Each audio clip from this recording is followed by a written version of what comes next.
చివిలలో జరిగిన బీజేపీ విజయ సంకల్ప సభలో అమిత్ షా కేసీఆర్ సర్కార్పై రెచ్చిపోయారు. బీఆర్ఎస్ ప్రభుత్వానికి కౌంటర్ మొదలైందని కేసీఆర్ను కదిలించడమే తమ లక్ష్యమని అన్నారు. ఇక్కడ కేసీఆర్ సీటుకే దిక్కులేదు, ప్రధాని అవ్వడం కోసం దేశమంతా తిరుగుతున్నారని ఎద్దేవా చేశారు. మళ్లీ ప్రధాని పదవి మోదీదే అని చెప్పారు. तेलंगाना में ही आपका काम तमाम होने वाला है।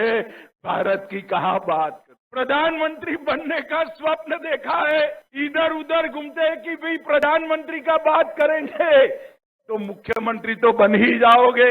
प्रधानमंत्री की कुर्सी खाली नहीं है। 24 में फिर से पूर्ण बहुमत के साथ नरेंद्र मोदी प्रधानमंत्री बनने जा रहे हैं। केसीआर नरेंद्र मोदी 24 में मोदी जी को प्रधानमंत्री बनाओगे? ऐसे नहीं, दोनों हाथ उठाकर बताओ बनाओगे? मगर 24 में अगर फुल पिक्चर देख, कोई शर्म के बगैर ओवैसी के एजेंडे पर एक केसीआर चलते हैं। वो तेलंगाना का स्वतंत्रता दिन भी नहीं मनाते हैं। मुझे बताओ, सरदार पटेल ने तेलंगाना की रचना की, निजाम को भगाया। तेलंगाना स्वतंत्रता दिन मनाना चाहिए या नहीं मनाना चाहिए? जोर से बोलिए, मनाना चाहिए या नहीं मनाना चाहिए? मैं आपको वादा करते जाता हूँ, मोदी जी के नेतृत्व में भारतीय जनता पार्टी की सरकार बनाइए। हैदराबाद में परेड ग्राउंड में पूरी दुनिया देखे ऐसा तेलंगाना स्वतंत्रता दिन हम मनाएंगे। हम नहीं डरते हैं मजलिस से। मजलिस आपके लिए मजबूरी है, भारतीय जनता पार्टी के लिए नहीं। तेलंगाना सरकार तेलंगाना के लोगों के लिए चलेगी, ओवैसी के लिए नहीं चलेगी। తెలంగాణలో ప్రతి పేపర్లు లీక్ అవుతున్నాయని, విద్యార్థుల జీవితాలు అంధకారంలోకి నెట్టారని అమిత్ షా అన్నారు.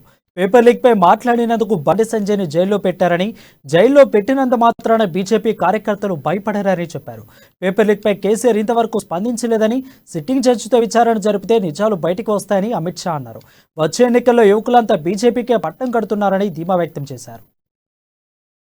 केसीआर चुनाव के मैदान में ये युवा आपका हिसाब किताब करने के लिए तैयार है। राज्य में 2 लाख से ज्यादा पद खाली पड़े हैं, 2 टर्म से भर्ती नहीं करी और अब अंत में जल्दी में भर्ती करने का प्रयास किया है।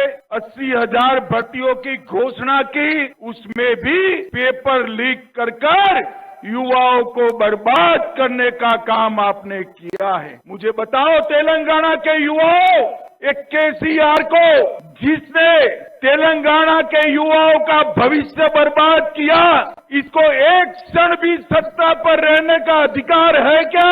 जोर से बोलो, है क्या?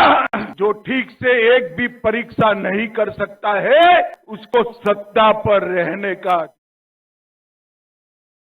ముస్లిం రిజర్వేషన్లపై అమిత్ షా సంచలన వ్యాఖ్యలు చేశారు. తెలంగాణలో అధికారంలోకి వస్తే ముస్లిం రిజర్వేషన్లు రద్దు చేస్తామన్నారు. విమోచన దినోత్సవాన్ని అధికారంగా నిర్వహిస్తామని, లక్షలాది మందితో పెరేడ్ గ్రౌండ్స్లో సభ పెడతామన్నారు. తెలంగాణలో ఓవైసీ అజెండాతో కేసీఆర్ పనిచేస్తున్నారని, కారు స్టీరింగ్ ఎంఐఎం చేతిలో ఉందని షా అన్నారు. మరోవైపు కేసీఆర్ కాంగ్రెస్తో కలిసేందుకు ప్రయత్నిస్తున్నారని అమిత్ షా తీవ్ర విమర్శలు చేశారు.